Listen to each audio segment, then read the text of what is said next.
State of Real Estate. Every Friday at 12 noon Eastern Time. Grow your real estate business. You're watching State of Real Estate. Welcome to this week's episode of State of Real Estate. Every Friday at 12 noon Eastern Time, we come to you to help you mastermind, grow, and specifically today we're talking about jump-starting your real estate business. Now, a lot of people, most agents really, that get started in real estate, they don't just jump right in and jump right into full-time and completely submerge themselves in real estate. There are people that do that and typically end up very successful, but that's not the typical story.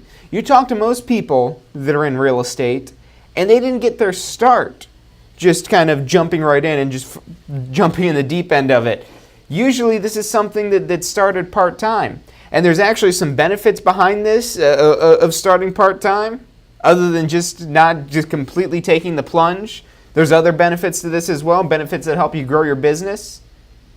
And there's a lot of ways you could kind of structure this where it's very manageable. And that's what we're going to be talking about today. But before we get into that stuff, if you're thinking about starting or enhancing or studying or anything involving your career in real estate, give us a call. Phone number is 813-928-0106. Again, that's 813-928-0106. You can also visit us online at tampaschoolofrealestate.com. That's tampaschoolofrealestate.com. But yeah, so let's talk about some of these benefits of just basically not fully jumping in, not going off the deep end, so to say, when you're starting your career in real estate. And it's relatively easy to start a career in real estate without working full-time. Most brokerages will actually take part-time agents. We work with a lot of brokerage specifically that focus on working with new agents, especially if they're starting out part-time. I actually just got off the phone earlier today with a gentleman named Ray. I believe it's Ray Rose, one of the team leads over at Century 21 Affiliated Realty. So definitely check them out if you're thinking about starting a new career in real estate. And I just got to give Ray and his team a shout out because, you know, they're really appreciative of the students that we send them. Like, hey, look, I don't know what you guys are doing, but you guys are turning out people that know their stuff, that got a great attitude, that know what they need to know, and we really thank you for that. You guys have helped our brokerage grow from 30 agents to 60 agents just in the last few months, and when I heard Ray say that, I'm like, oh wow, this is a perfect example of people starting off part-time. Now you want to get yourself in the right environment for all of this here. But don't limit yourself and think that you can't do this unless you go jump right in. You don't have to, it's not quitting your job and basically burning all your boats, burning your bridges, and basically just jumping right in. You can do that, but there's a lot of benefits associated with starting your real estate career part-time. So one of those big benefits, and this is the most obvious one really, so we won't dwell on this too much, but you're maintaining the stability that you have. Yes, maybe your job you have right now isn't ideal. Maybe you're not in the best environment. Maybe you're sick of your business, but you probably have some stability from that. You might not enjoy it, but at least there's some stability behind this. So that helps you make this transition into the real estate world. And real estate can be stable, but now you're in control. You're basically 100% in control of making it stable. And when the market's unstable, it's still your job to make it stable, to make your market, to make your environment stable and adapt your business to adapt with the market. So it's nice to have that stability when you're making the transition from a very stable career, or maybe if you have a very good business, to transitioning into real estate. There's some agents that never fully transition into real estate, and that's because they don't want to. They maybe like their job, but maybe they're looking to do something on the side. Maybe you know that this is more of like a hobby to them almost. Maybe golfing or watching sports isn't really their thing. They like looking at houses and helping people find their home. So a lot of people don't even want to be full-time multi-million-dollar agents. And it depends what it is that you're looking for ultimately, what your goal ultimately is, and basically structuring your lifestyle around achieving that goal. I mean, a lot of people get into this and maybe they're retired from their career, but they're still looking to do something. So that's another area where again, it might not be somebody grinding out 100 hours a week to try to be the next top agent, but they're enjoying themselves, they're helping people, and they're making some decent money along the way with this, and that's completely possible with a real estate career. So that's one of the benefits with this is not going into this full time, is you maintain your stability. Or like I said, maybe if you're retired, maybe you don't want to be working nonstop, but you still want to do something every now and then, so you can kind of maintain that lifestyle of being able to kind of choose what you want and still working part-time in real estate. Now, we talked about the stability, so that's one of the benefits. Now, the other benefit, and this is really a significant benefit that's going to really help you jumpstart your business when you first get started, and this is going to be your network.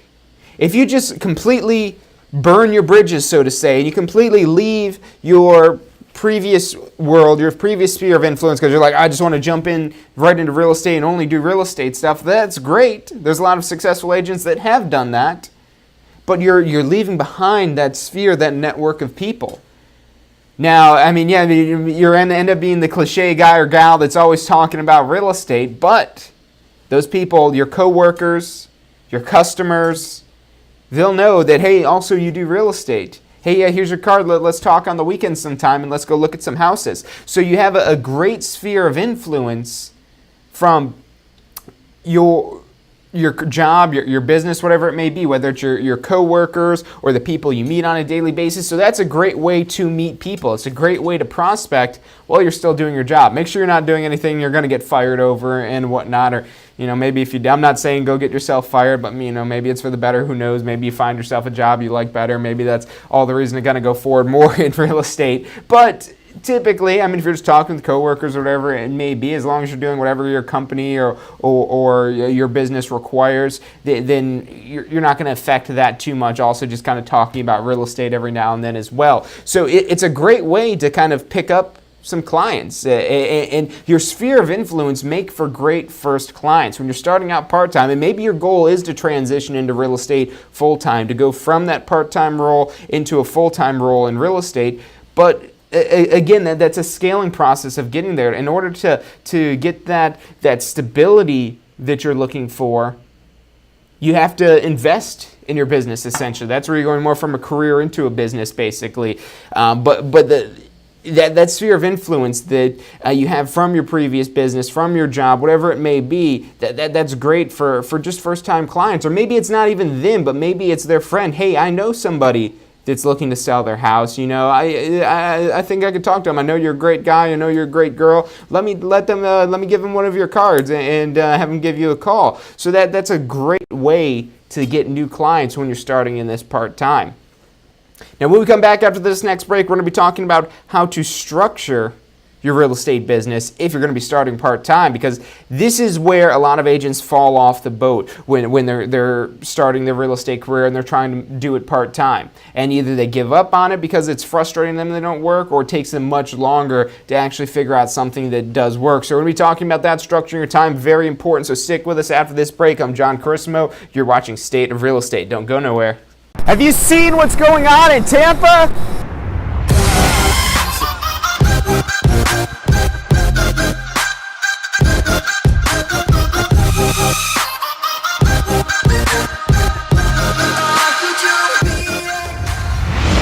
If you're looking to get in on the real estate action that's going on in Tampa right now, we're who you need to talk to. We can help you get your real estate license, start your real estate career. We're here to assist you for the life of your real estate career.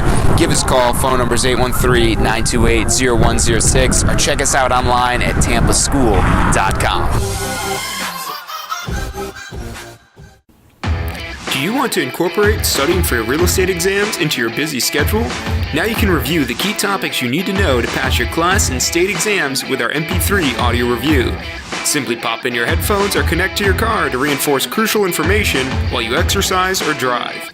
Listen to the first unit for free at mp3audioreview.com. That's mp3audioreview.com.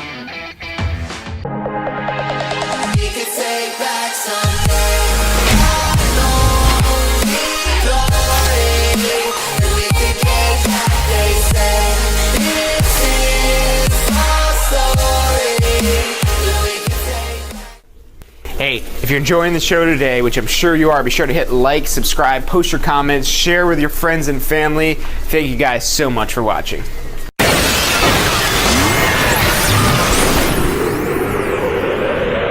You are watching State of Real Estate. Every Friday at 12 noon Eastern Time. Grow your real estate business. You're watching State of Real Estate. Hey, welcome back to this week's episode of State of Real Estate. Every Friday at 12 noon Eastern Time, we come to you to mastermind to help you grow your real estate business and jumpstart your real estate business. And that's actually what we're talking about today, is jumpstarting this real estate business. How to go from not having a real estate business to having a real estate business. And specifically today, we're talking about doing this part-time. So most agents in general, they when they started their real estate career, they didn't jump right into it. They didn't take the plunge, so to say, completely immersing themselves in real estate. And that's completely fine. That's how most agents start. Now, how do you make this effective by working part-time? Because you might talk to some people and might say, oh, you can't do real estate part-time. You can. I mean, yes, you're not going to be the top agents. The top agents in real estate are not working part-time. They're working full-time, maybe 80, 90 hours a week, depending on how much they're actually involved in their business, or if they have a team with them, or something along those lines. But if you're looking just to kind of maybe get to a $100,000 commission level, or maybe $50,000, or maybe you're just looking to make an extra $10,000 a year, if you're looking at these lower amounts, that's where you can do this effectively part-time. But now here's the thing where most people fall off, and why some people will say, no, you can't start in real estate part-time. You need to carve out time every week, every day, to work on your business. And really the key is every day. If you're focusing on growing your real estate business every day, even though you're part-time, if you're focusing on that every day, that's going to greatly increase your chances of being able to make that transition into full-time, or being able to hit your income goals, whatever it is that you have. Now, like I said, the key things with this is making sure you're structuring it effectively. So let's say you're working 9 to 5. Let's say take something basic. This may vary based on your situation, and you'll make some adjustments to kind of make this work for you. But let's say you work 9 to 5. And especially if you do work 9 to 5, or maybe 8 to 4, or 8 to 5, or 7 to 6, or however it is that you work during the daytime, either before work or after work, or before work and after work, preferably, the more time you put into this. And I'm going to show you how you can basically work full-time in real estate while working full-time in another job. So let's say you're working 8 a.m. to 5 p.m. We'll say 8 a.m. to 5 p.m. with an hour lunch. That's 40 hours a week. So 8 a.m. to 5 p.m. Monday through Friday, you're working 40 hours a week. Now, how can you also work full-time in real estate with that? Well, so the weekends are key. The weekends are crucial. The weekends are, especially when you're first starting out, when you should be grinding it out, or hustling, or whatever it is that you want to call it, of actually working. So on the weekends, what should you be doing for this time? You're like, oh, it's the weekend. Businesses are closed. Why should I have to work? Well, if you want to make that transition into full-time, the best way to make a transition into full-time working in real estate is to work full-time in real estate. And you could do that while you have this 8 to 5 job, or 9 to 5 job, or however it is that you're working full-time during the week. And on the weekends, this is where you want to be doing open houses. I'm a huge proponent of open houses. Probably every one of these State of Real Estate episodes that you may watch, you'll probably see me mention an open house. And the open houses are so crucial and so effective because, number one, you're going to be meeting prospective clients. Yes, they may be nosy neighbors, but those nosy neighbors may want to sell their house someday. Yes, you may be meeting people that aren't really ready to buy right now, but again, they may be ready to buy someday. And you may have some people that come in with another agent, although that's very unlikely for open houses because usually they don't show them houses at an open house. That does occasionally happen, but that's not typical. So you usually won't be dealing directly with people working with an agent. And you always want to make sure that they're not working with an agent, that they don't have to sign any paperwork, so you're not violating any sort of realtor ethic rules or anything like that. But at these open houses, you're meeting so many people. That's going to help grow your base, grow your client base, and you're staying in contact with these people. That's the key thing, staying in contact with these people. And this could all be done on a Saturday. So let's say you don't want to work all weekend, but you could maybe work Saturday. You're like, all right, well, I don't want to work 7 days a week, but I'll work 6 days a week. And that's good. That's more than what most people are willing to do when they're already working a full-time job and when they're trying to transition into real estate. So if you could carve out that Saturday to being dedicated to your business, or maybe a Sunday is the day that you want to dedicate your business. Either or, if you want to give a full day, a full weekend day, that's great. Even if you want to give part of a day, but part of that day needs to be holding an open house. So part of that day needs to be holding an open house on the weekends. Preferably, and this is best case scenario, although this is a lot to ask, I know that, but if you're enjoying yourself, and let's real quick jump off on a tangent here, if you're enjoying what you're doing, and this is aligning with your overall major purpose and your overall major goals. So let's say you've clearly established your goal of fully transitioning into working real estate full time and making that your main core business and main core income generator for you and your family. If that's your goal and that's your purpose and you're aligned with that, I guarantee you're not going to feel burnt out even if you're putting in these extra hours and time. You'll feel burnt out probably at your current job because it doesn't align with your purpose. If you align with your purpose, it's very hard, very difficult to feel burnt out. And if you are feeling burnt out, it's because you don't align with your purpose. When you align with an ultimate purpose of why you're starting this real estate career, why you want to grow a real estate business, that's going to take you so far. It's going to give you fuel for your fire. And that's going to really help you power through, especially in this kind of transition period where you're trying to make the transition. So you want to be holding an open house. Now let's try to map out a Saturday. Let's just take one day of the week, one weekend day. This could be a Saturday or Sunday. So let's try to map this out of how you could spend this day most effectively. And that's the key thing when you're trying to juggle two jobs, when you're trying to juggle your business and your new real estate career when you're making this transition. You're going to have to do some juggling with this here. And you have to be efficient with your time. If you're efficient with your time, that'll make you so much more productive. So what you want to do when you're starting out your day for these open houses, you need to be preparing for these open houses in advance. We're going to touch on what you could do during the week, whether before or after work, preferably both, and what you'd be doing to kind of help make this Saturday or this Sunday your day to shine, your big day, your big event, basically. And it all goes into basically marketing and advertising this open house. And that's how you're going to maximize the exposure. If you're sitting at an open house and you're sitting there like, oh, no one's showing up. God, why am I doing these open houses? I'm glad I didn't quit my job because this is so boring. And if you're sitting there in an open house like that, it's not the open house's fault. It's your fault for not properly letting people know that open house exists. I don't care how many signs you put out by the open house. If people don't know the open house is there, if you only put one sign out that it's an open house and you put it out right before, 5 minutes before you started the open house, you're going to get a low turnout if that's all you've done to market and advertise this open house. So what you want to be doing is that morning of, maybe even the day before, maybe Friday morning or Friday after work, that you're going out and putting out signs for this open house. Maybe you don't want to put out the signs. Well, guess what? You could pay somebody. Give them $20, give them $10, give them $15, give them somebody like, hey, put these signs out for me. This is where I want them. I want one here, here, here, here, and here. Here's $20. Here's the signs. There you go. Or maybe put the signs out, send me pictures, and then I'll give you the $20. Something like that. And that's kind of an easy way to leverage your time. Or if you don't have 20, you might say, John, look, I don't have $20 to give to somebody now to help me out with this. Okay, well, guess what? If you don't have the money to buy somebody else's time, guess what you got? You got your time. You've got your time. You could use your time to put those signs out if you can't afford to go get somebody else's time. Use your time until you can afford to buy somebody else's time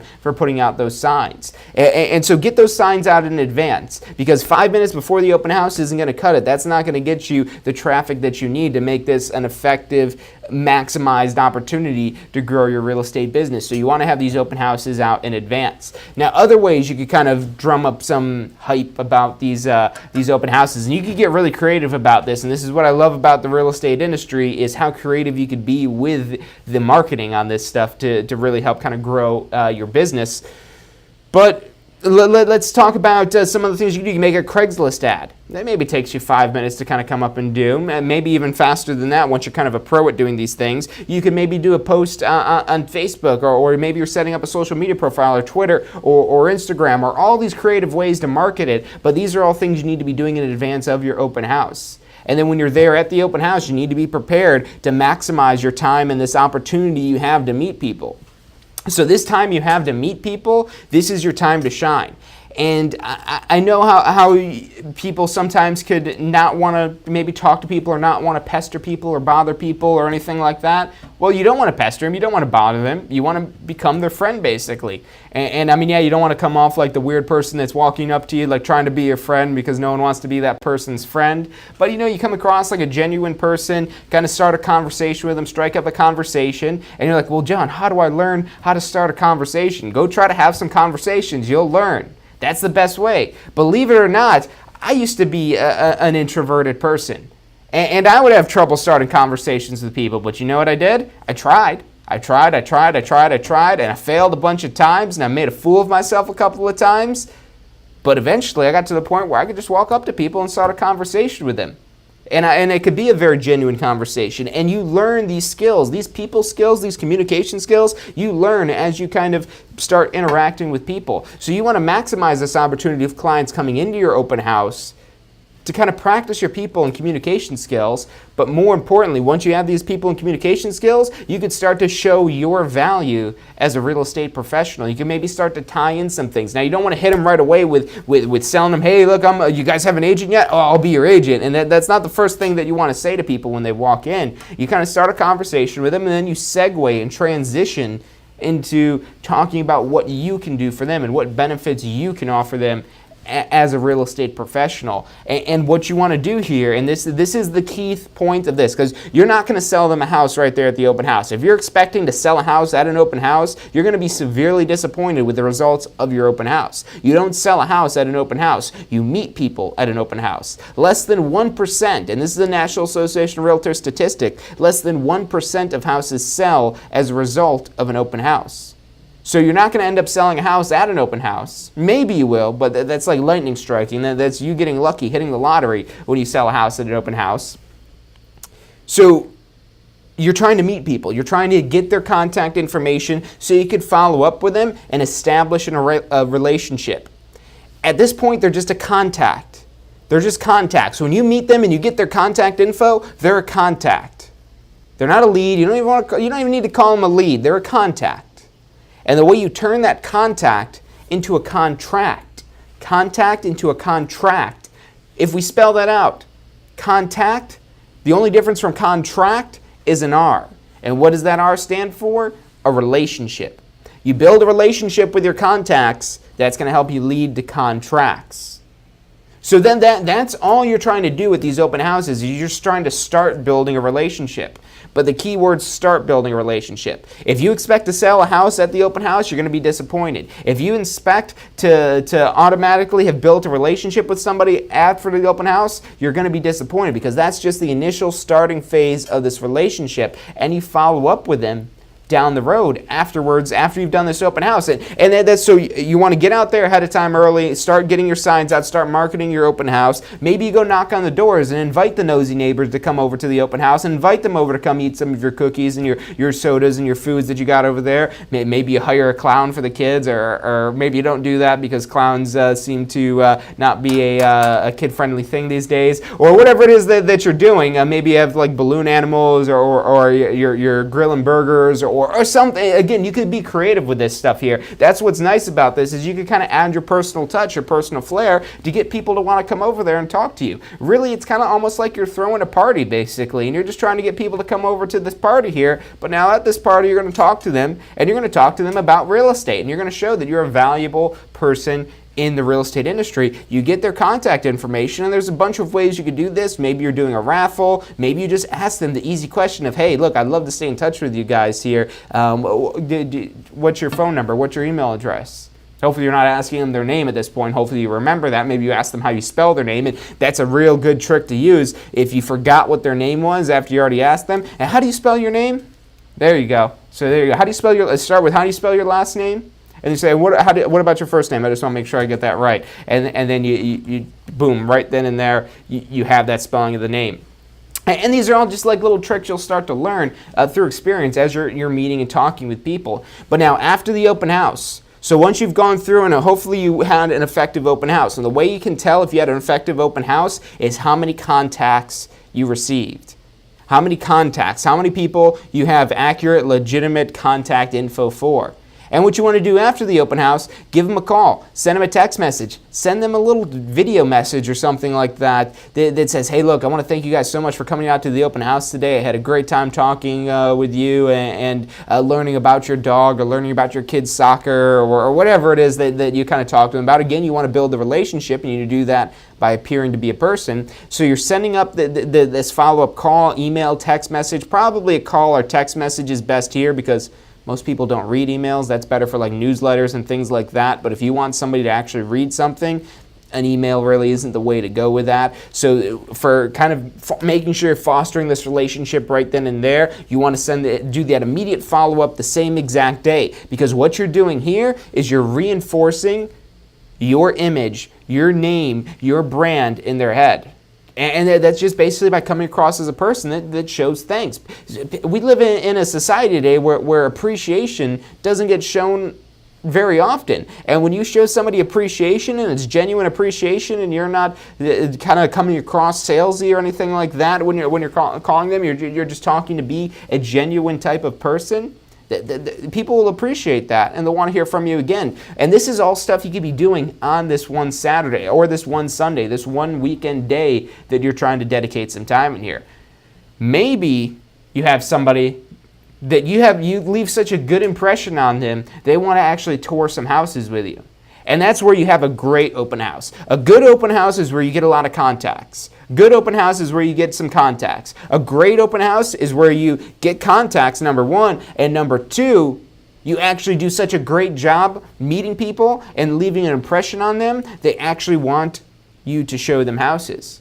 So at that point, that's where you schedule an appointment. And should you schedule that appointment for a week off or something like that, or 2 weeks out? Or no, I would say, yeah, hey, look, I got a couple of houses. What was it that you said you liked? You know, there's actually a couple properties I'm thinking of. I'll have to check to make sure that they're still available, but I could probably see if we can get you guys into those maybe today or tomorrow morning. What time works best for you?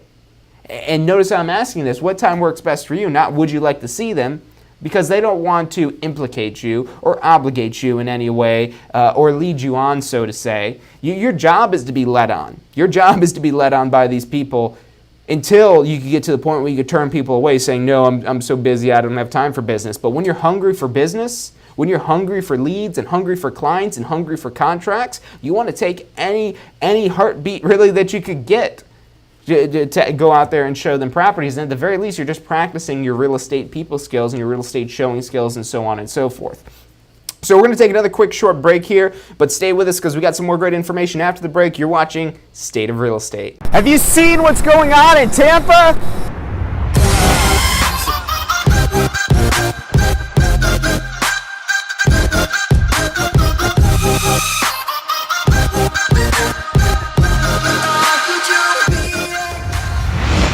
If you're looking to get in on the real estate action that's going on in Tampa right now, we're who you need to talk to. We can help you get your real estate license, start your real estate career. We're here to assist you for the life of your real estate career. Give us a call. Phone number is 813-928-0106 or check us out online at tampaschool.com. Do you want to incorporate studying for your real estate exams into your busy schedule? Now you can review the key topics you need to know to pass your class and state exams with our MP3 audio review. Simply pop in your headphones or connect to your car to reinforce crucial information while you exercise or drive. Listen to the first unit for free at mp3audioreview.com. That's mp3audioreview.com.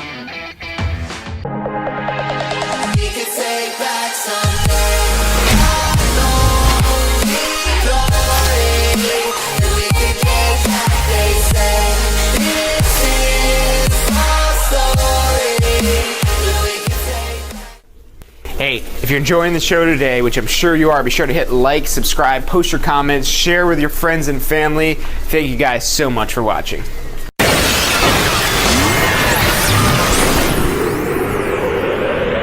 You are watching State of Real Estate.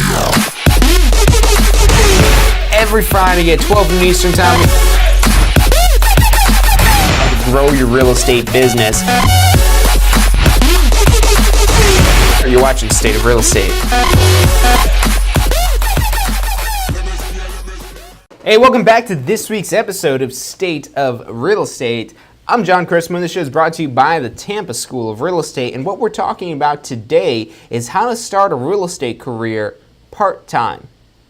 So I know during the last segment we went into a lot of detail, and if you guys missed that, go back and rewatch it, because we're talking about how you can spend one day on your weekend, and if you really want to get some good results, spend 2 days on your weekend doing this, where you're holding open house. It's a great, cheap, cost-effective way. It does require work on your part, but especially when you're first starting out, it's usually don't have the massive investments you can make in real estate to begin with, and that's fine because open houses are usually more effective based on how you value your time for generating new leads and clients. So we're talking about how you start off your day, and again, this is just maybe spending 8 hours on a Saturday or a Sunday, or like I said, maybe you're doubling up and doing both of them.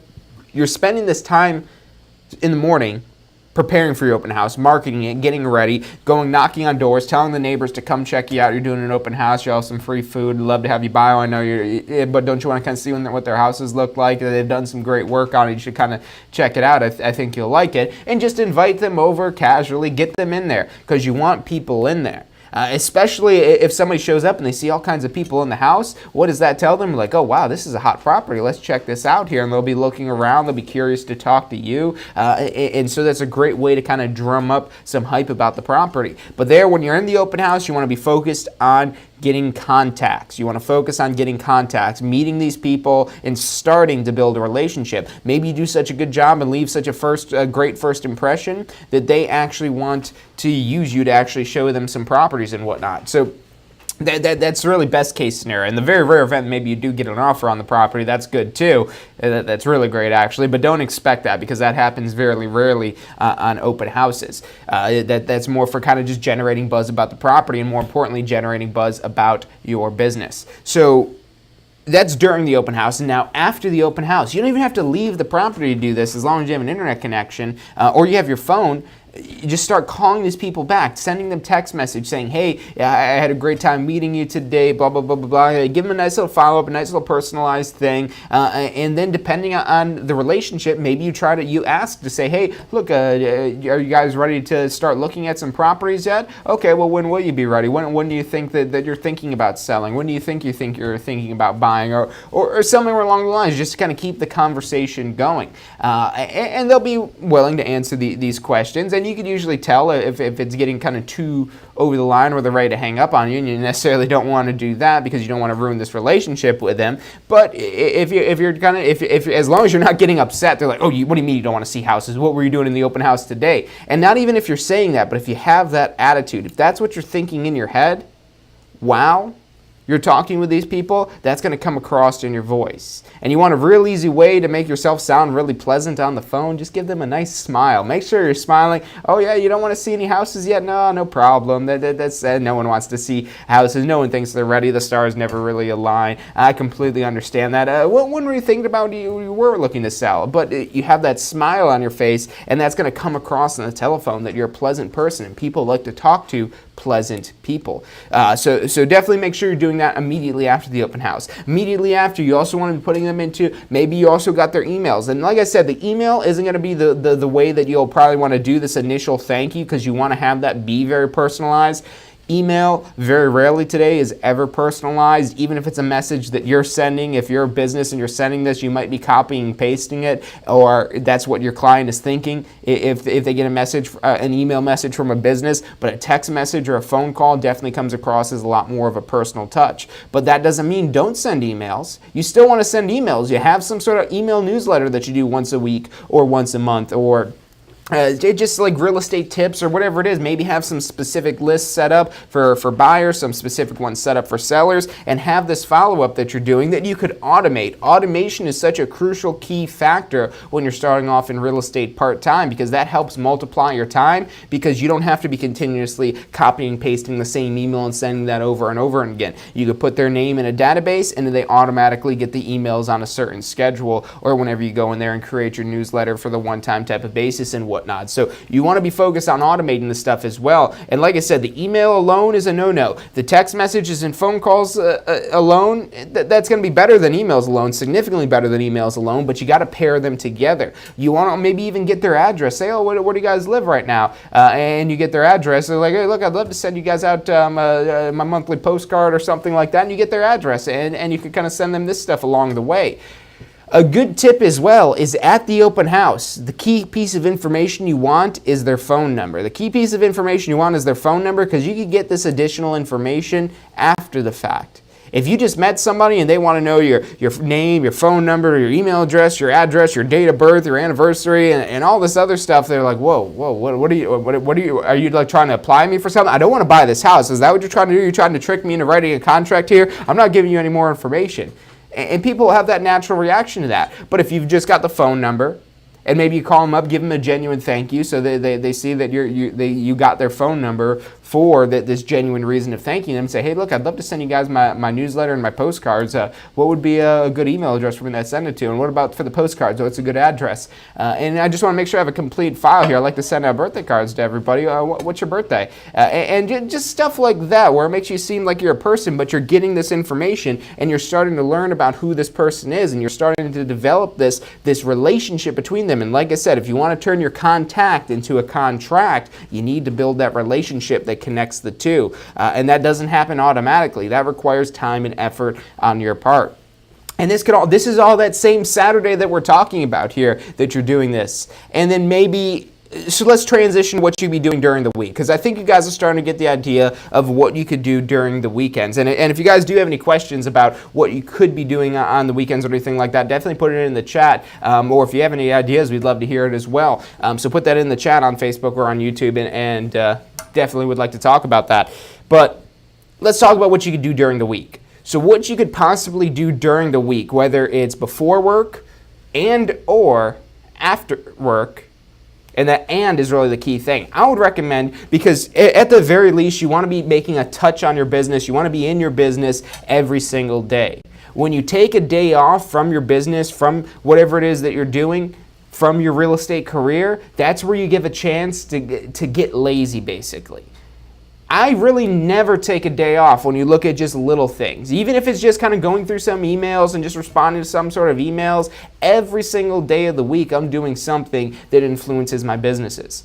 And I recommend you guys doing the same as well, because that's how you build on momentum. That's how you accelerate yourself forward, even if it's just maybe 20 minutes. Maybe Sunday is your major day off, or whatever it is that you want to do, and then that's fine. If you want to take your business to the next level, I wouldn't recommend taking any days off, but sometimes you do need a break to kind of just recoup and recharge and re-energize. But even on that day off, I wouldn't say just completely avoiding your business altogether. Maybe you do a little bit of business stuff, but just try to limit it down a little bit so you can still get some of that rest and relaxation that you're looking for with this year. But spending that time every single day. And it's not about really on the weekends for this, or not about on your vacation for this. This is about just the days during the week, maybe while you're doing your other job. I know it's going to be rough and tough and hard and difficult, and you're going to be maybe tired out after your current job. Usually if you're trying to make a transition from your current job into real estate, it's very hard to do anything after you left your current job, because like I said, burnout happens when you're not aligned with your purpose. And you have to look as your current job that this aligns with your purpose, whether it's that you're meeting new people to help kind of generate prospects, or you're getting money that you could then reinvest into your business. That'll kind of help you realize that your current job that's not real estate is a stepping stone. It's a stair step, a step on the ladder that's helping you transition into real estate. And that'll help wrap your mind around the idea that, hey, you need this, and you know it is what it is, but making sure everything you're doing aligns with your purpose is really going to take you so much further. It gives you the fuel that your fire needs to push your business forward. So the key thing, like I said, every single day. every single day you're working on your business, working in your business, doing something to grow your real estate career. So some things you could be doing after work. Maybe you're kind of following up with some of the clients. And like I said, you want to leverage as much automation as you can. When you have clients that are looking for a specific type of property, you want to have an automated property search available. And no, you don't have to go invest in some big crazy website to do these automated property searches. The MLS that you pay for with your Association of Realtors gives you such immense, powerful tools. Yes, they're not the best tools or the best looking tools, but they work. And they're very powerful because you could set up a very powerful email search with very specific details in it, and it's instant. So you're going to beat Zillow and Trulia to the punch, because it usually takes at least 15 minutes for these websites to get updated from the MLS when they are receiving updates from the MLS, and they might miss properties here and there. So when you put prospects directly into this MLS system, you could create a saved search that automatically sends them emails, and it does that. You could set it up a couple different ways. I would recommend doing the instantaneous one where they get the emails right away, because that's how you're going to beat Zillow to this. This is how you're going to beat Trulia. If you're only sending these emails once a day or once a week, Zillow and Trulia, they're not waiting. They're sending this stuff out right away. And what happens when they go on Zillow and Trulia, they see all these other agents that are available. So you don't want that. You want to maintain your relationship and show value, and you could do that by sending out these automated email messages and whatnot. So that's one way to kind of maintain this relationship. But again, the emails alone, because it's surprising how many people don't actually read their emails. That maybe they see your email, but they don't even open it. And with the matrix tools, the MLS tools, you could see when people are actually visiting their little customer portal or opening your emails. Or when you're using these email autoresponders for newsletters and things like that, you could see when they're opening your emails and clicking on your emails, so you know when you're making good emails. And I would expect maybe anywhere from 15 to 30.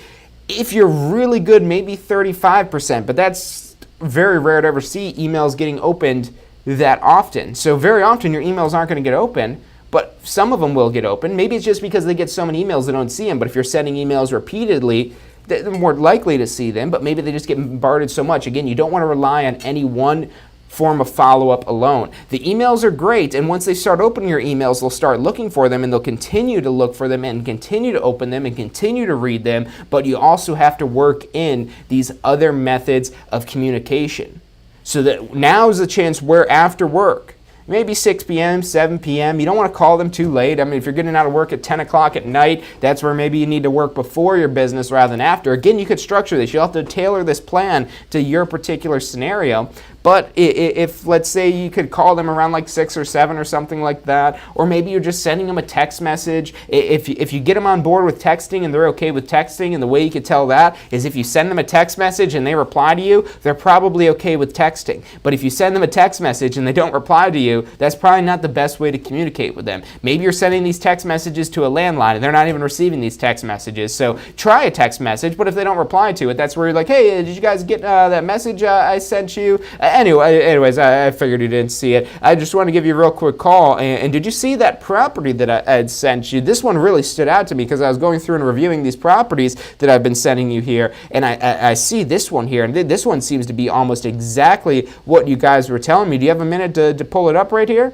Okay, I'll text you the direct link for it right now, or I'll email you the direct link for it right now, or maybe I'll use a little GoToMeeting thing to kind of communicate with them right now. There's so many methods available, so many tools for communication. It's really a matter of making sure that you're using them effectively. So say, pick one of these properties and say, okay, well, now what is it that you like about this property? Oh, you don't like that? Okay, yeah, well, yeah, I didn't know that. Let me go ahead and try to tailor and update this search for you so I get this more accurate. Have you guys seen anything that you liked in here? Oh, well, I'll tell you the truth, John. I haven't really had chance to go in there and read this. I've been so busy with work. Hey, I hear you too. I've got a real estate. I actually usually do on the weekends and whatnot as well. I'm wiped after work and whatnot. But how about we set up something this weekend? You can just come down to my office and we'll just go over a couple of these properties here and take a look look at it. So you guys have some dedicated time to kind of devote to this. You don't even have to go look at the properties, meaning you don't have to set up appointments to go show properties. You don't have to do all that. It doesn't even have to be at your office. Maybe you want to meet them at Starbucks or Panera Bread and say, hey, do you guys want to grab lunch this weekend? Yeah, you'll probably have to pay for lunch. Maybe go somewhere that's not too expensive if you're kind of tight on your budget, but that's a great way to get out there talking with them if these are somebody that actually is likely to purchase. If they've already had a pre-approval and maybe they're just kind of like thinking about it, or they're kind of in this realm for it here. So like I said, you want to try to get that appointment with them and continue to build that relationship, because again, to connect the contact to the contract, you need to have that relationship. That's the connector. The R in contract is what turns a contact into a contract. That's the relationship. That's how you connect the two. And the emails aren't going to build a relationship. Think of all the emails that you get from various companies. You'll even get emails from companies or the spam emails where you never even signed up for these lists and you're still getting the emails. So what kind of relationship is that? There's not a relationship. So emails are not a good way to build a relationship. Yes, they're an effective tool that you want to have to support your relationship, but you need to be doing these other things. And these are things you'll be doing after work. And like I said, maybe you're working late. Maybe you work till 10 or 11 at night. Chances are then that you don't work till maybe 9 or 10 in the morning. So maybe around 8 a.m. You call them. And this is going to vary based on the client, because maybe they're not a morning person, so that's going to be tough. Maybe you call them when you're on your lunch break. These are just quick little phone calls where you can maybe set up an appointment, not even to see a property. If they haven't even had a chance to look at these, like, hey, let's just come to my office this weekend. I've got some time. Or hey, you want to grab lunch this weekend? It's on me, and we'll kind of talk this out and look at a couple of these things and try to figure it out here. And these are all great ways to kind of establish and push this relationship further. And the further you build this relationship, especially if you have a genuine, honest relationship, this is where you'll understand the client better and you'll be able to better serve them. And if you could better serve your client, you're more likely to get a commission. If you could serve your client, you probably will get a commission. And they're not going to go talking to other agents if they're getting a good service from you. But that's the key here. You have to earn this commission money. You don't make commission money. Really, you don't make money anywhere. You earn money. That's how the free market works. The free market works by providing value, and people are willing to exchange money for that value. And when you're providing this service, people are willing to exchange money basically for this. And really, this gets even more complicated because they're not even really paying for you as a buyer. It's the seller that's paying for this here. But you still need to provide that value so you could earn commission money. You're earning a percentage of the house that they buy. So basically, that money is coming from them because it's their money that's paying for this house. So really, even though that money is being funneled from the seller, it's really that buyer's money where you're earning this from. So you need to earn that commission. And the way you do that is by serving your client. But the key takeaways, because I know we talked about a lot of stuff today, is even if you're already working full-time, you're maybe working 40 hours a week, maybe you're working 50 hours a week, that's okay. You could still juggle in a real estate career at the same time. Yes, it will be a little bit tough. But again, if you have your goal, your purpose defined, and you have it defined very clearly, and what it is that you're trying to do and what you're trying to accomplish, that's going to give you fuel for the fire and help you avoid feeling burned out, which is going to be essential when you're juggling these two different entities here. And like I said, you want to carve out time every single day. Every day. Don't take a day off, even if it's just a few minutes here and there, but shoot for this. At the very least, try to call at least one contact once a day. Now, if you only have one contact, maybe you don't call them every day. We focus on getting some more contacts. But when you could get a rotation where you could be calling one contact even if you have just 7 contacts and you're just calling them once a week, that's, I don't think, too much. Now, this is going to vary based on the situation, especially if they're not considering buying. Maybe they're a seller or a potential seller, a contact that you met at your open house. It's a nosy neighbor. Maybe you follow up with them every couple of weeks. Hey, how you guys doing? Just wanted to kind of see how your kids are doing, your dog. See how did your dog surgery go? Whatever it is, they keep notes on these people. So because your mind, especially if it's anything like mine, it's going to be very forgetful. So you want to keep some notes on these potential prospects. A good old-fashioned Rolodex if you don't want to get too fancy, or you could The phones today are super powerful for keeping track of this information. But you can get a CRM database, but really you don't even need to go invest in a CRM database. You got a great CRM database right here. The contacts apps in your cell phone are usually very powerful. When you really open it up, you see all these fields that are in there. So those are a great way to kind of keep notes on your clients. Or again, you could do it the old-fashioned way, just good old pad and paper. Go get a 10-pack of legal pads for like $5 or something like that. A very low-tech solution that is very effective. It doesn't matter how you manage your contacts, it's just a matter that you do manage your contacts. And the reason why you're keeping track of all this information is so you can continuously follow up with them. If you're wondering why you don't have any deals yet, it's probably either number one, that you don't have any contacts, because if you don't have any contacts, you're not going to have any deals. And what's your goal right here? Get contacts. So you get the contacts, and if you have contacts but you're still not getting any deals, it's because you're not establishing that relationship well enough. You need to establish the relationship with them so they feel open with talking to you and discussing this major purchase of their life with them. And overall, I mean, you're trying to. It's okay to be salesy. Let me take. It's okay to be a sales professional if you're being a professional about it. You don't want to come across as salesy. You want to come across as a sales professional. And a good way to kind of establish that you're a sales professional is that you take what you're doing seriously, and you also genuinely care about the client, because that's, again, how this free market works. Yes, you may be able to dupe some people. You might be able to kind of scam some people basically into getting a commission, or however it is that you want to look at that, or maybe not provide them the best service and still get a commission, but you're not going to last with that mentality. If you're serving your clients and your clients are happy with you, even if they haven't done business with you yet, you're going to get referrals, you're going to get repeat business from them if you have done business with them before. But if you're serving your clients, you're going to be able to earn commission money. And key takeaway for today for the part-time thing, even if you're just maybe spending an hour, trying to do it maybe half hour in the morning, half hour at night of just getting there, managing your business. Have yourself a list of things to do, of certain people you need to follow up with, and so on and so forth. But try to work that in every day.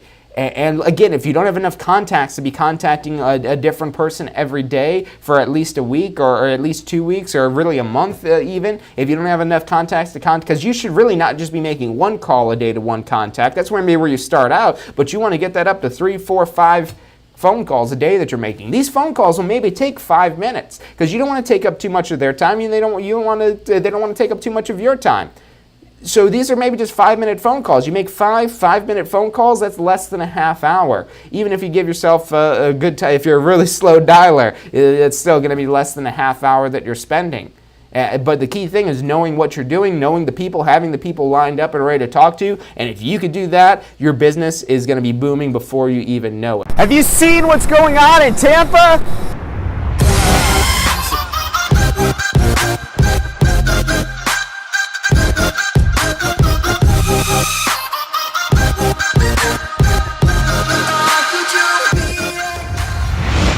If you're looking to get in on the real estate action that's going on in Tampa right now, we're who you need to talk to. We can help you get your real estate license, start your real estate career. We're here to assist you for the life of your real estate career. Give us a call. Phone number is 813-928-0106, or check us out online at tampaschool.com. Do you want to incorporate studying for your real estate exams into your busy schedule?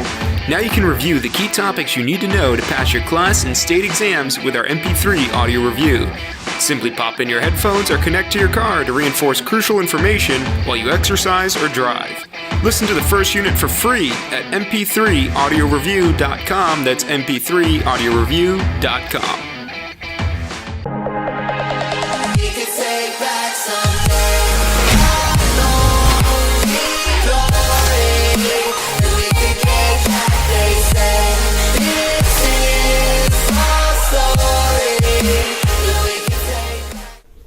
Hey, if you're enjoying the show today, which I'm sure you are, be sure to hit like, subscribe, post your comments, share with your friends and family. Thank you guys so much for watching.